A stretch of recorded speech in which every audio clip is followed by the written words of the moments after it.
সাদেক এগ্রোর ফার্মটি ছাড়াও এখানে আমলিকের একটি অফিসও রয়েছে। হ্যাঁ, এই বিষয়ে কি বলবেন? 1 ঘন্টার মধ্যে সরে যাচ্ছে। মানে আমলিকের অফিসও সরে যাবে 1 ঘন্টার মধ্যে। আমরা কিন্তু গতকালকে নিউজে দেখেছি আজকে সাদিক এগ্রো উচ্ছেদ হবে। খাল দখলের পেছনে সাদিক এগ্রোর ভূমিকা নেই। বারবার সাদেক এগ্রোর কথা বলছেন, আমরা তাকে চিনি, বাট আমরা তাদের সাথে ব্যক্তিগত কোনো সম্পর্ক আমাদের নেই। ছাগল কাণ্ড নিয়ে আমরা যখন ট্রাক স্ট্যান্ড উচ্ছেদ করেছি বা অনেক কিছু, তখন ছাগল গোড়া হাতে প্লেন কিছুই কিন্তু ছিল না।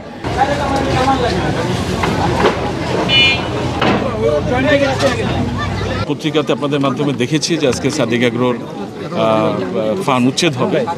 তা আমি আপনাদের মতোই একজন মেম্বার প্লাস অ্যাসোসিয়েশনের সম্পাদক হয়ে আমিও দেখতে এসেছি যে এখানে আসলে কি হচ্ছে বা কি হতে যাচ্ছে, কি হবে, এবং আমাদের বা নিয়মের কোনো ব্যত্যয় করেছি কিনা, আইনের কোনো ব্যত্যয় আমরা করেছি কিনা।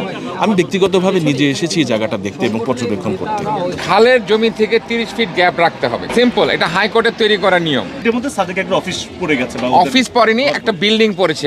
XYZ যারি বিল্ডিং হোক 30 ফিটের মধ্যে পড়েছে, এর জন্য এটা উচ্ছেদ চলছে। এটা বারবার সাদেক এগ্রোর কথা বলছেন, আমরা তাকে চিনি, বাট আমরা তাদের সাথে ব্যক্তিগত কোনো সম্পর্ক আমাদের নেই। খাল দখলের পেছনে সাদিক এগ্রোর ভূমিকা নেই। কেন নেই আপনারা দেখেন, আমি নিজে এসে এখানে দেখলাম সাদিক এগ্রোর যে ডিমার্কেশন, খালের যে ডিমার্কেশন, সেই ডিমার্কেশনের ভিতরে কিন্তু সাদিক এগ্রো ফার্ম নেই। রামচন্দ্রপুর খাল থেকে বসিলা থেকে আমরা কিন্তু যেখানে গরুর গোবর দিয়ে, গরুর অন্যান্য গরুর বর্জ্য দিয়ে যেটা ছিল, পরিপূর্ণ ছিল, সেই খাল কিন্তু পরিষ্কার করে সেখান দিয়ে কিন্তু মেয়র মহোদয় সহ আমাদের উদ্বোধন কর্তৃপক্ষ আমরা গাবতলিতে নৌকা নিয়ে গিয়েছি। খালগুলি আবারও দেখা যাচ্ছে যে সেই অবস্থান ধরে রাখতে পারছে না। কিছু দখলদারিত্ব, কিছু অবৈধ দখলদারিত্ব এবং কিছু এই যে ময়লা আবর্জনা ফেলে খালটা নষ্ট করার একটা পাই। আমরা কন্টিনিউ এই প্রসেসগুলি চালাই, কন্টিনিউ এই প্রসেসে উচ্ছেদ কার্যক্রমগুলি পরিচালনা করি। তারই অংশ হিসেবে আজকে খাল তার নিজস্ব চেহারায় ফিরে আসে। তো এখানে সাদেক এগ্রো কোথায় আসতেছে? একজন একটা প্রশ্ন করলেন ছাগল কাণ্ড নিয়ে। আমরা যখন ট্রাক স্ট্যান্ড উচ্ছেদ করেছি বা অনেক কিছু, তখন ছাগল গোড়া হাতে প্লেন কিছুই কিন্তু ছিল না। এটা মাননীয় মেয়র নির্দেশ দিয়েছে, সে অনুযায়ী আমরা কাজ করছি। এখানে ছাগল, ব্যক্তি, প্রতিষ্ঠান কোনো কিছুই আসছে না। যখন এটা ভরাট করা হয়েছিল তখন উনিও মেয়র ছিল না। 18 বছর আগের কাহিনী বলছেন।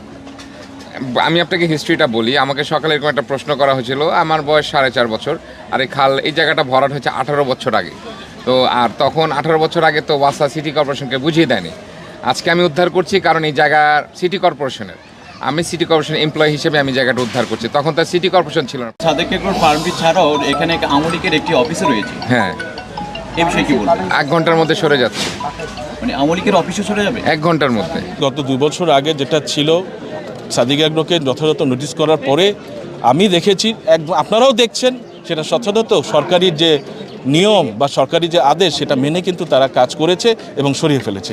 এখন আপনারা দেখছেন এসে রিক্সাওয়ালা, গ্যারেজ, দোকানপাট, এগুলো সাদিক এগ্রোর কোনো কিছু নেই সেখানে। সাদেক এগ্রো বলে কোনো লোক আমার কাছে আসেনি, আমাকে বলেও নি এখানে যে এই জমি আমার কিংবা এই বিল্ডিং আমার, এরকম কোনো লোক আসেনি। আমার কাছে এসেছে, এখানে একজন জমির মালিক এসেছিল, সে বলেছে তার 4% জমি আছে, এরকম একজন দেখিয়েছে। মাননীয় মেয়র মহোদয়ের কিন্তু একটা নির্দেশনা ছিল যে খাল দখল করে, যারা অবৈধভাবে খাল দখল করেছে তাদেরকে কোনো বৈধ নোটিশ দেওয়া হবে না।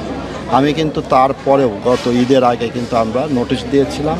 আমরা যে বলেছিলাম যে আপনারা যারা খাল দখল করে ব্যবসা পরিচালনা করছেন, তারা ব্যবসা পরিচালনা করেন ঠিক আছে, কিন্তু আমার যেন খালে কোনো প্রকার খাল দূষিত হয় এরকম কোনো কার্যক্রম আপনারা নেবেন না।